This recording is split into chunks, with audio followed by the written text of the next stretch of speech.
Big question right now is what is the state of self-storage? I thought, gosh, what would be a better opportunity to actually hear from the CEO of Extra Space, Joe Margolis, the state of self-storage? This is really cool. Extra Space right now is doing podcasts.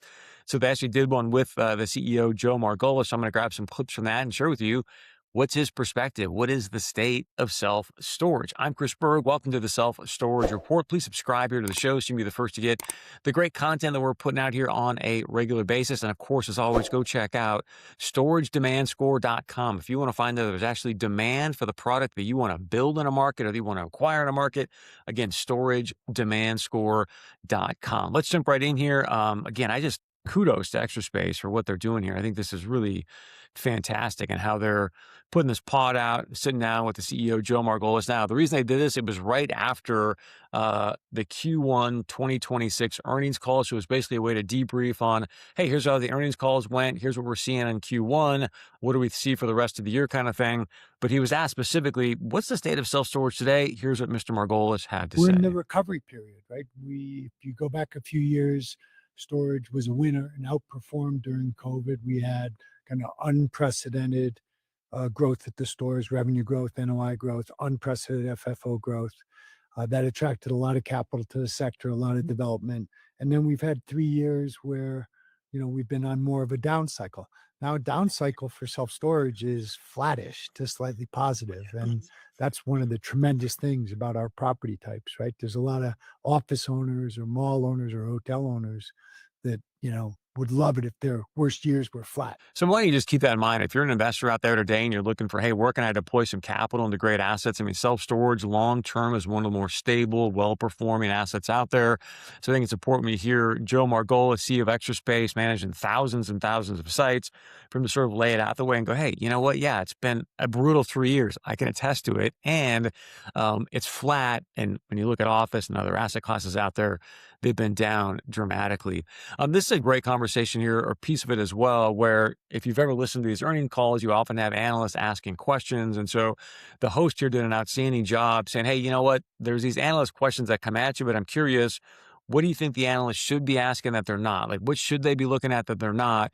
Here's what, again, Mr. Margolis had to say. The question we get is, given your outperformance in the first quarter, why didn't you raise guidance? And the answer is twofold. One is we're not into the leasing season yet. We all know the importance of kind of May through July for our full year results, and it seems a little premature to raise guidance before we get to the leasing season. And the second is we do have some, macro risks that we didn't count on in the beginning of the year when we set guidance. Right. We didn't predict a war, $4, $5, $6 gas prices, depending where you are in the country, inflation, low consumer confidence, and hopefully for a lot of reasons, all that ends soon, but that is a risk to our future performance. So we did talk about actually the consumer confidence here. We've been talking about that as well. Just recently, we talked about the home builders earnings calls as well. And so what's one of the, again, the interesting things about self-storage And how are we looking at those macro risks? is how we're looking at these macro risks. And it's interesting to hear how he's seeing it impact or not impact self-storage assets. So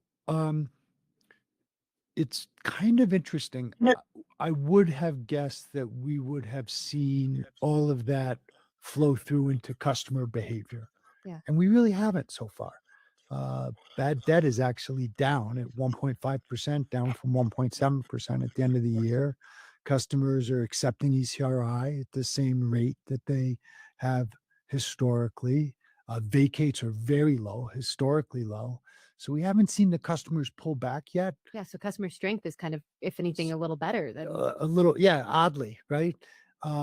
But we'll see, how long these inflationary pressures go on until the consumer decides I can't afford a storage unit, or I can't afford that size of a storage unit, or whatever. So something to keep in mind there. Again, good news is as of today of this recording, oil is down dramatically, 1 point below 70. We'll see where that continues to go.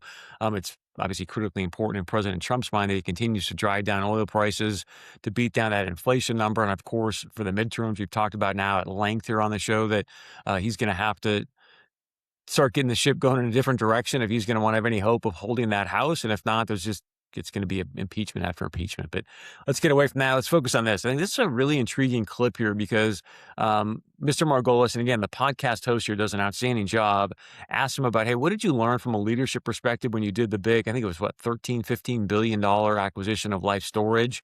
And I bring this up because it'll be interesting to see how PSA approaches it with the acquisition of NSA, $10.5 billion. Now they get another $1.2 billion for Public Storage Canada. So just thought this was a great clip to think about that from a leadership perspective, because it is just a ginormous merger acquisition.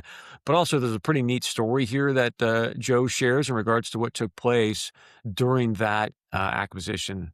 I mean, I learned a lot of kind of technical and specific things about doing a $15 billion merger. Yeah. If we ever do another one, we'll have those lessons. 2 publicly traded companies, like that was technically really interesting. In 135 days is the other thing. That's crazy when you put it in the day count, because I Yeah. knew it was fast, but that's Yeah. like that's just not. Yeah. So one story from that I think is really telling about our company and has been beneficial to us is less than 2 weeks before we were getting ready to close, their CFO died doing a triathlon. Young family guy, couple kids, super person. And the first call we made was to their CEO and said, whatever severance he was going to get if he was alive when this ended, we want to find some way to give him so his family's okay. Yeah. And we didn't need to do That that. would have been outside of Mm. contract. And it was, we didn't need to spend that extra money, but we thought it was the right thing to do. Mhm. Well, that story's gotten out in the industry, and the value to us of other people who saying, you know what, when you deal with Extra Space, they're going to do the right thing has been very valuable. Yeah. So you don't do things like that because you expect some benefit. You do it because it's the right thing to do. But it's nice to see that it comes around. Just that it's a great story. I think it just speaks to, in business, just do the right thing. Just do the right thing. May not pay off in the exact moment, but it's definitely going to pay off long term. And for all of us in this industry, especially self-storage specifically, it's a small business, right? It's a tiny community. And so just do the right thing, and that will pay dividends now and long term. It's my belief, and kudos to Joe Margolis, and kudos to Extra Space for even doing the podcast, and for Joe Margolis to sit down and have that conversation and be very transparent and open about what's happening. So I thought that was fantastic. If you want to find that in its entirety, just go to the Extra Space YouTube channel. You can check it out there. And as we always talk about here on the show, hey, bottom line in business, there's supply and demand. Supply and demand, easy to measure supply in self-storage, not so easy to measure demand until today. So I built this tool for you. You can go to storagedemandscore.com. Again, storagedemandscore.com. Very, very easy thanks to Tracked IQ. Simply put in the address of the site that you're looking at. If it's an acquisition, probably going to want to put 0 here. If you're building, what's your projected net rentable size? Put it in here. Hit this big blue button, and it will kick out a demand score for you. 3 or higher, high demand. 2 to 3, healthy demand. 1 to 2 is moderate, and below 1 is weak. And I'll walk you through the math when you hit the blue button exactly how we came up with your storage demand score. Good news for you, it actually comes right from the Self-Storage Association 2025 demand study. So it's coming from the source. It's good. Again, it's not the metric if you're going to underwrite, but it is a very important metric as you underwrite. So please share this with your friends and colleagues. And of course, share this video as well. Thanks so much for joining us here on the Self Storage Report. I'm Chris Berg with Abernathy Development. We'll see you back here on the next show.